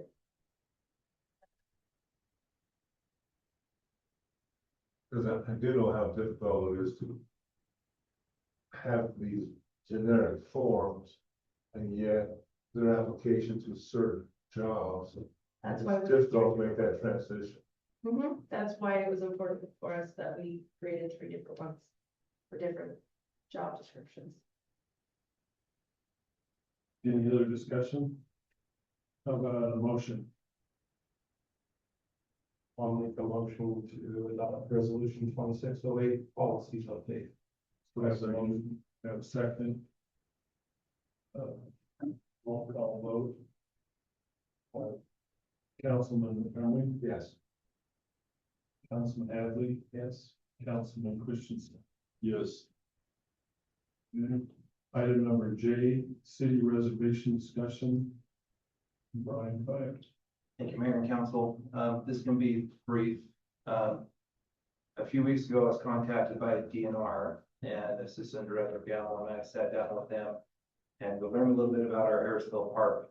In 1975, LWCF, which is Land and Water Conservation Fund, funded 50% of the purchase price of that property. I didn't know that. I don't know how many other people know that, but the DNR representatives brought that to our attention. Our parks were supposed to be inspected every 5 years to make sure that we maintain our end of the agreement, that met for what those funds said we needed to do in order to get those funds. So that inspection has not been being had. The ownership of those inspections has passed hands over the years, and now it's in the DNR's hands. So they make a commitment to come out every 5 years at this point to do this inspection. We did a walk around at our park, and just so you know, we passed with flying colors, except we don't have a sign stating that those funds were used to fund that park at that time frame. So we're gonna get that sign made and be compliant with that. The main thing that we learned was because these funds were used, we as a city entity have to allow reservations for our sports fields, for the Bowery, any reservations that can be made on that property. So this is not including the cabin, it's just Harrisville Park. We have to allow non-residents to make those reservations. So the guideline is we can charge the non-residents up to 2 times what we charge a resident, but we can't charge any more than that. So there's some other mandates with this that we don't really need to go into. They're just regarding projects and what we need approval through them to do certain projects. But we don't need to go into that. The main focus tonight is to bring that to your attention, and we probably need to have another fee, look at the fee schedule again and address that. So that's just coming in the near future. Thank you.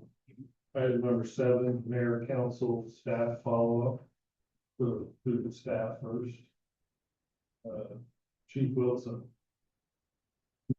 Yeah, this coming Saturday, we have our autism event over at the park where we invite families or anybody wants to be involved with the autism or has a family member that's autistic.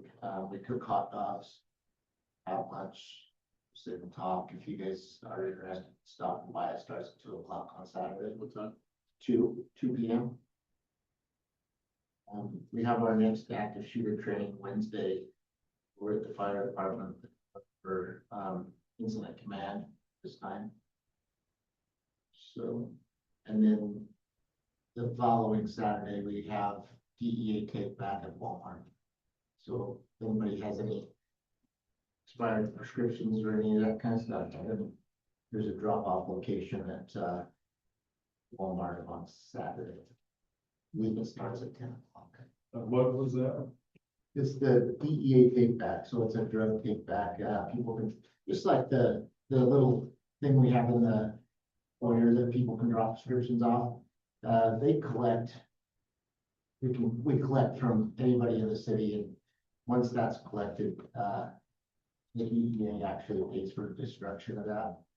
So twice a year we do those events, and then we also take everything that we have from evidence stuff that needs to be destroyed. So everything's getting destroyed on the twice a year out of that. So it's beneficial to the city to do that as well.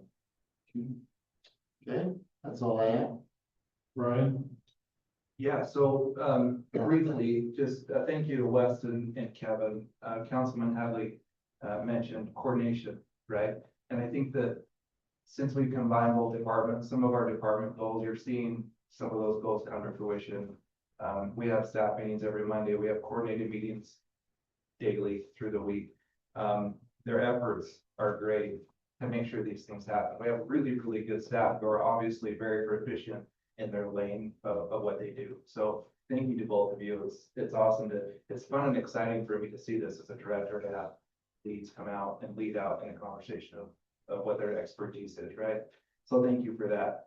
Had a really good Easter egg hunt. I saw 3 of you there, Greg. I'm not sure if you were there, but I hope you guys had a good time.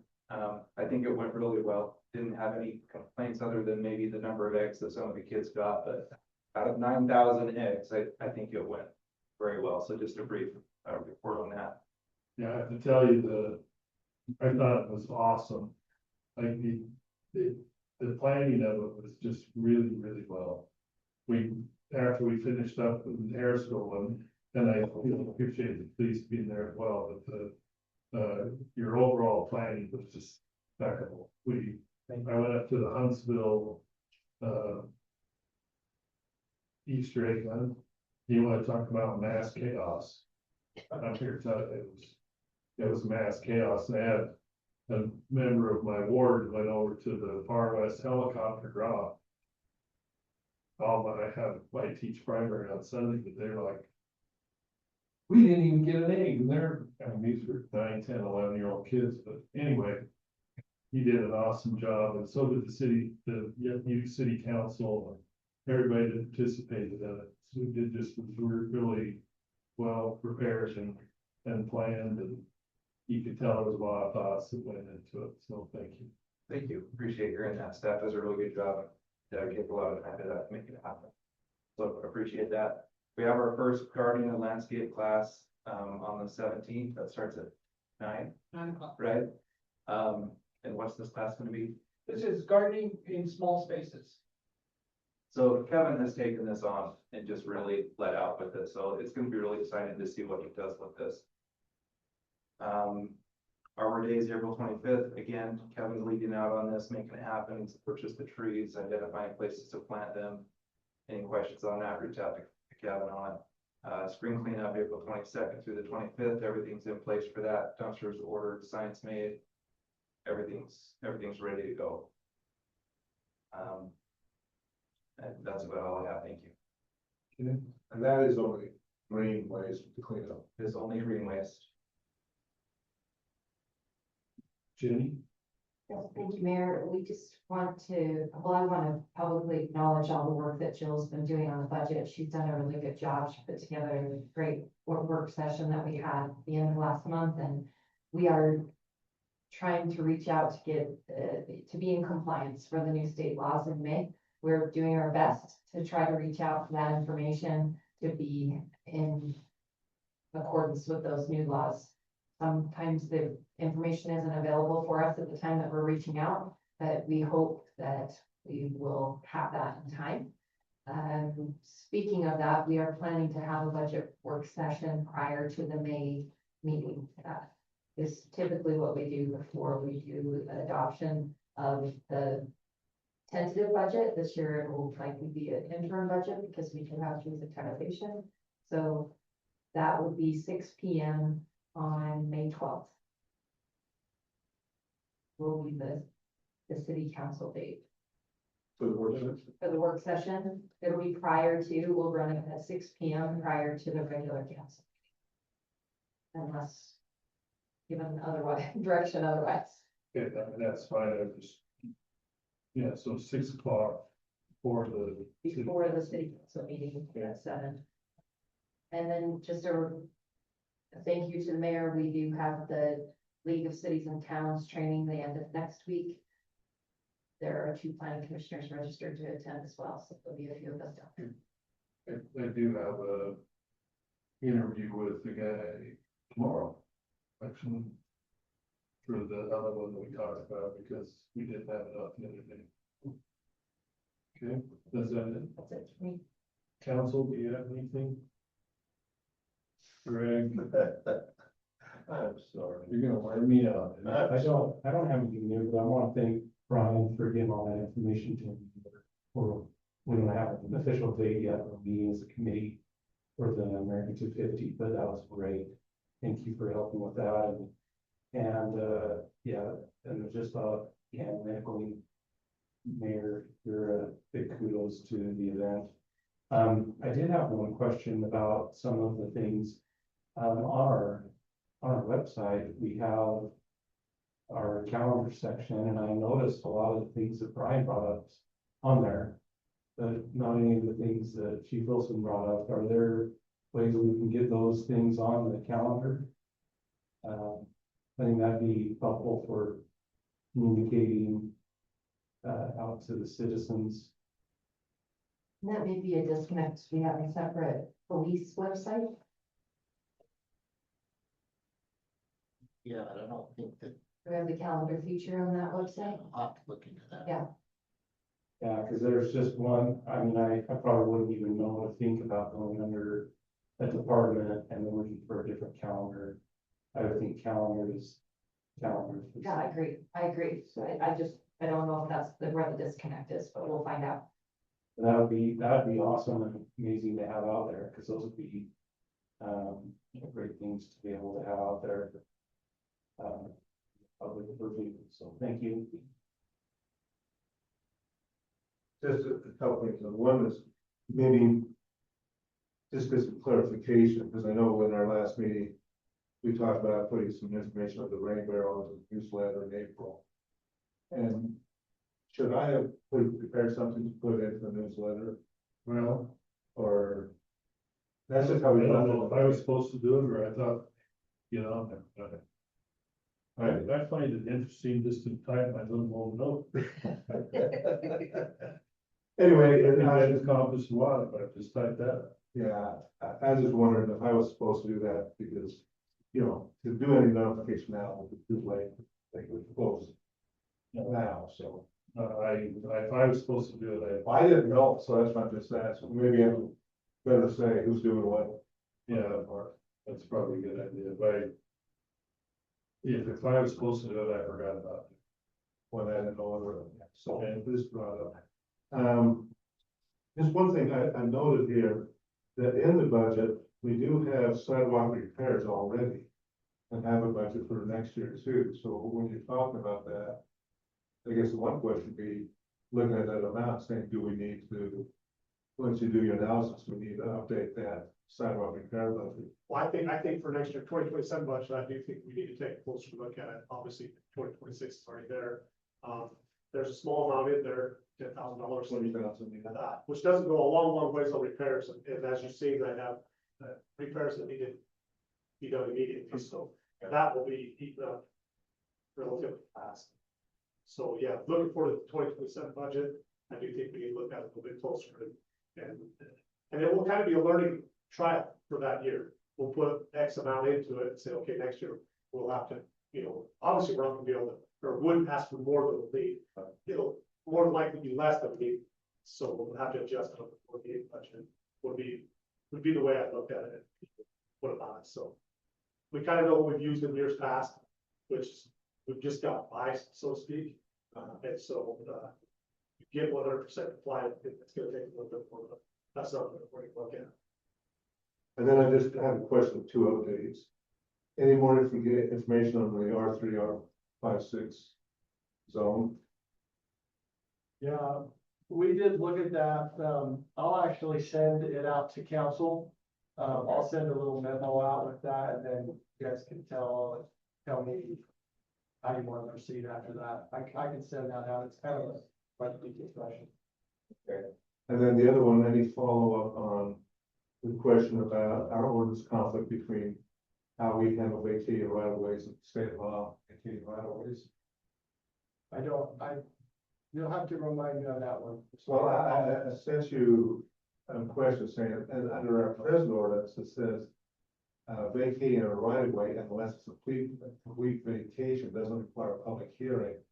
But the state law says any portion of vacation requires a public hearing. Yeah, So, and I can look at that. I mean, I can give you the short answer is we have to comply with state law, right? State law tells us what to do. So that's my assumption. we can change our ordinance if 2 or more council members direct us to get that prepared.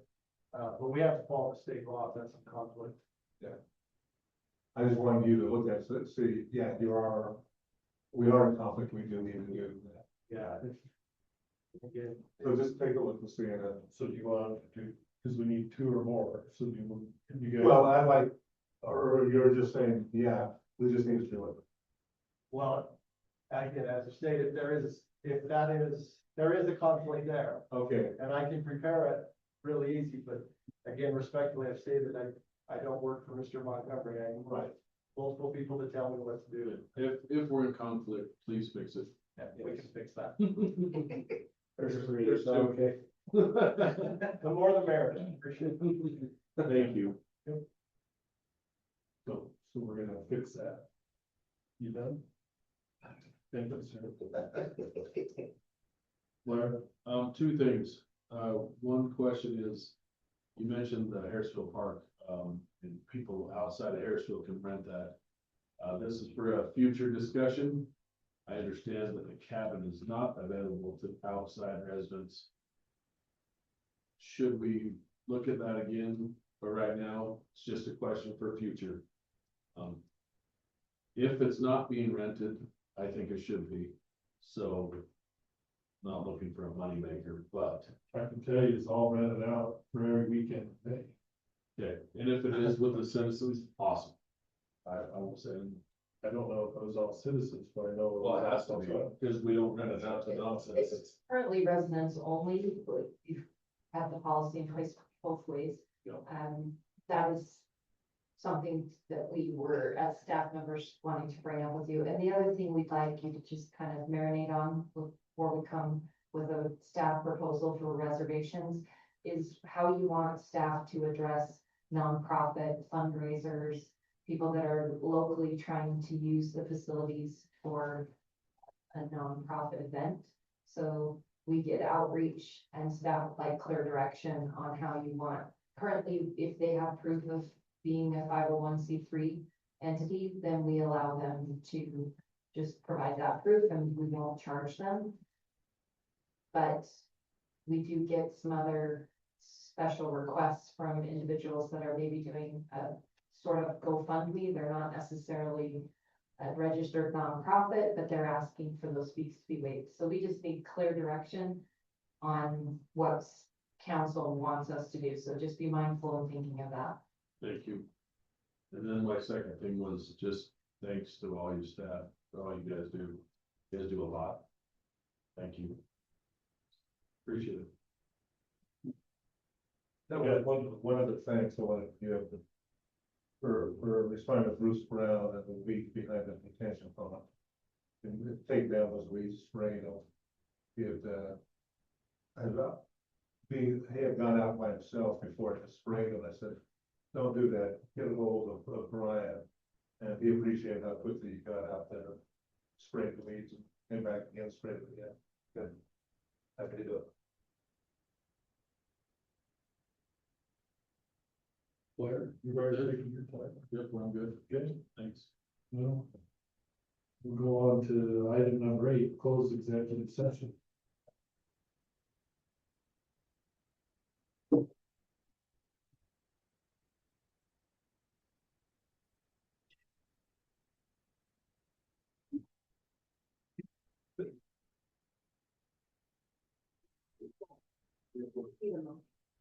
Or we need a motion to move into that. We need to have right now. If we could step out. Okay, so let's have a motion to close this meeting and open the executive session. Sorry, you also need to read the reason why. I move that we go into a closed executive session for the purpose described under UCA 552-4-2051C. Strategy session to discuss pending or moving imminent litigation. I second it. We need a roll call for the joint meeting. Could I have a vote for the second? Councilman, aye. Councilman Christensen, Yes. Councilman Havlet. Yes.